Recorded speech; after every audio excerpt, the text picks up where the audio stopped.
I got the TrimUI Smart Pro a year ago and I gave it a good review for the price of $79. Litnxt now have sent me this one, a $99 one with a 128 gig card in it. But that's not just inflation. There have been some excellent improvements that not only fix some of the problems with the device, but improve performance and help you take advantage of the 16:9 screen. Today we will do a quick review of what's new and whether this is worth it in 2024.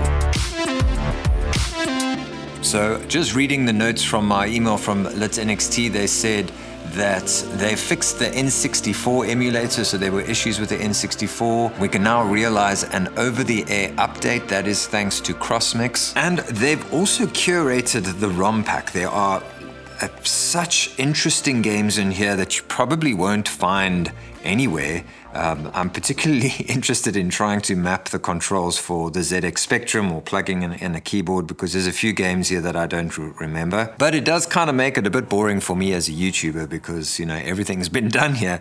So we're going to look at what is really nice about this new update and, like I say, whether it's worth it in 2024. But before we do that, let's quickly talk about PCBWay. Now, I had this sitting here, and actually I had it sitting here for the insert for PCBWay because I've been getting into, well, I haven't been getting into, but I'm planning to get into a little bit of modding. And if you are going to get into modding, you're going to need PCBs that are maybe customized. You're going to need stuff CNC'd. You're going to need parts 3D printed, all that sort of thing. And that's where PCBWay come in. They are an expert company at CNC milling, 3D printing, custom PCBs. So if you want to build a prototype for a project, you can.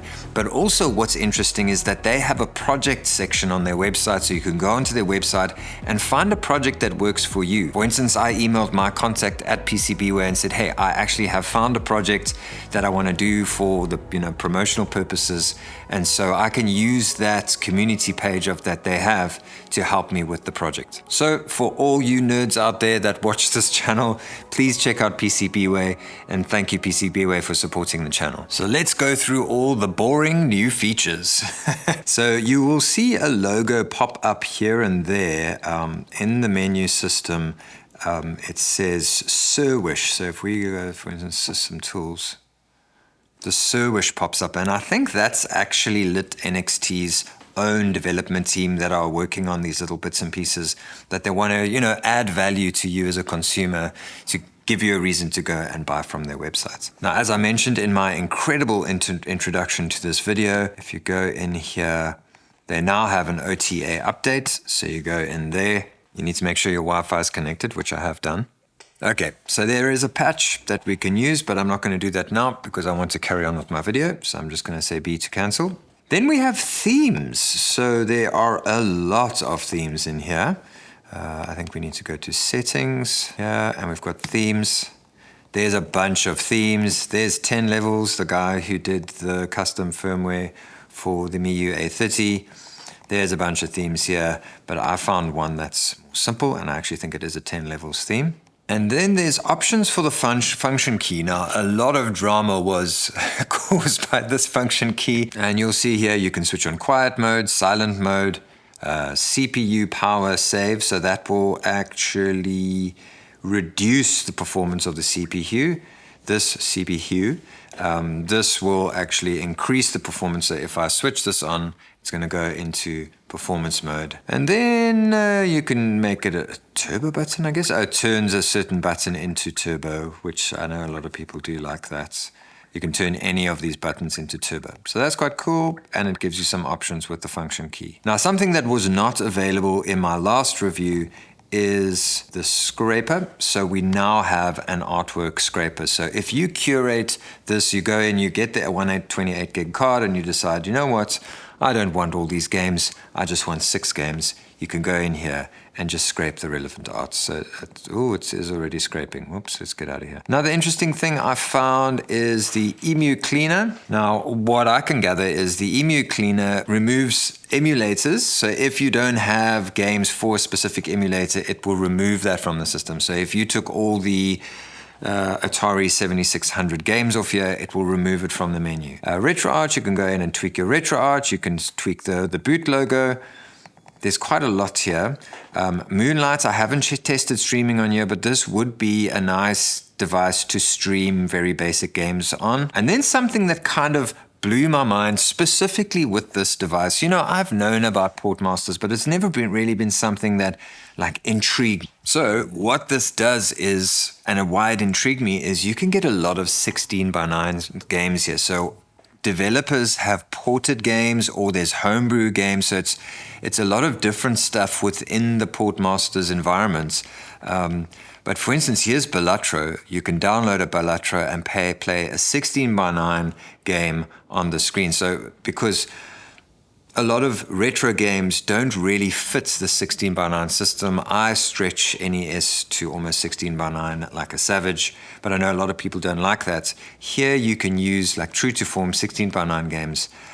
There's a lot of there are some Switch games in here. I think there's the Celeste Classic, so there's the Pico 8 version. But this is the Switch version of Celeste, and I have downloaded that, and I don't know if it's actually worked. No, I haven't installed this.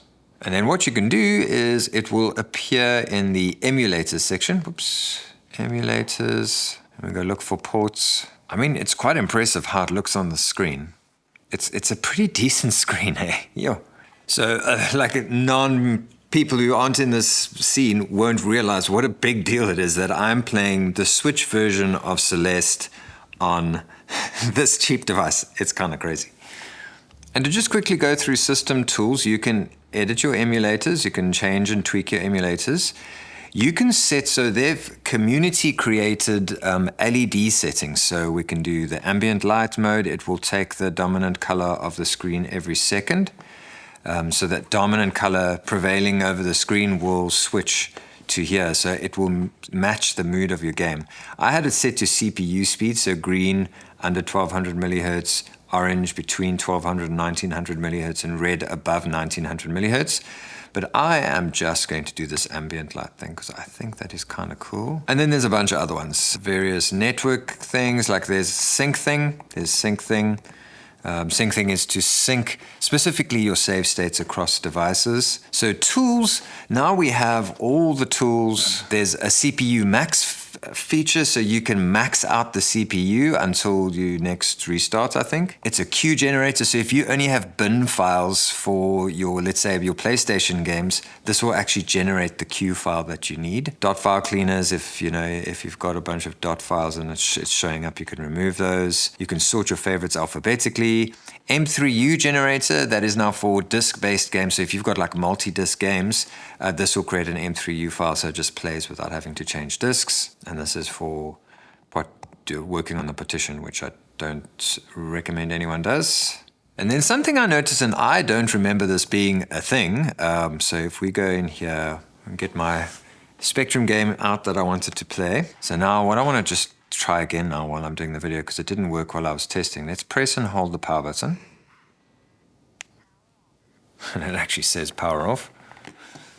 Let's power it up again. Haha. Oh, okay. So I was going to say that the auto resume isn't perfect, but this is a proper auto resume. So that's pretty cool. Then something that minUI offers and a lot of other systems are offering these days is a unified menu system. I think there is a way to disable this, but I like having a unified menu throughout all the emulators. So that is a really nice feature and makes this a device that I can easily recommend to people who aren't into the scene. So just to go into my ports quickly to show you, I tested Celeste now, but there's other games like Doom 3, Duke Nukem 3D, Fallout 1 and 2, Farmner, which is something that I want to try. It looks like it's got really good graphics and it looks like it's 16:9.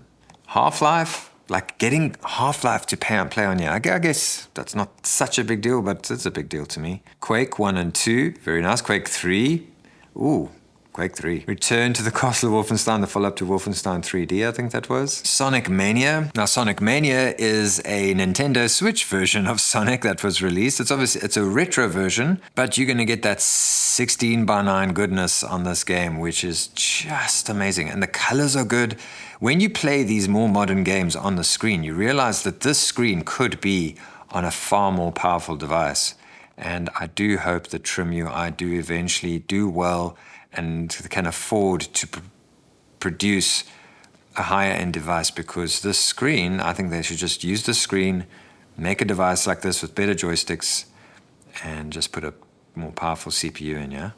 We've got Stardew Valley here. I haven't managed to get Shredder's Revenge working, but I'm sure with a bit of tweaking I'll get that going. And we've got what looks like a ported version of the PSP version of Wipeout.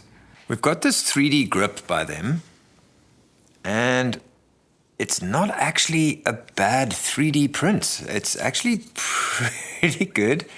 I do find that it slides out a little bit. Like it's, after a little bit of wear and tear, it starts to slip out. But they have put soft bumpers here to protect it. Here in here, there's some softness in there, and so you slide it in. And for a 3D printed grip, and I'll put the price on the screen, that's actually pretty good, and it's very comfy. Like once it's off, you do miss it. So if you are a grip kind of a person and you are interested in this device, maybe just order it with this grip from Litnxt. So to quickly talk about my original review, I was quite comprehensive there, so go check that video out. There were quite a few quirks with this device regarding how the audio comes out through the sound holes, these strange joysticks that they decided to use. However, with the dust settling on this device, there's something to be said with the fact that after over a year of this device being out, it still holds its ground as a decent emulation handheld. And then I did a fixed it video where I said I fixed it with minUI, which is fine, but you do lose a lot of functionality with minUI. So now with Crossmix, although maybe aesthetically I still prefer minUI, this definitely offers way more and a lot of the same in terms of it's got Autoresume and a few of the other little tweaks. So although I thought I fixed it, I think Litnxt have fixed it for real with their tweaks and with Crossmix. We've got over-the-air updates, we've got Portmasters, we've got SyncThing for your save states, we've got the ability to tweak the emulators, lots of themes, artwork scraping, Autoresume, unified menu system. In all, I think I'll watch that other review of mine, but with the great controls, the great ergonomics, this beautiful screen, and the amount of love that's gone into setting this thing up, I'd say the TrimUI Smart Pro is still one of the top devices on the market under $100.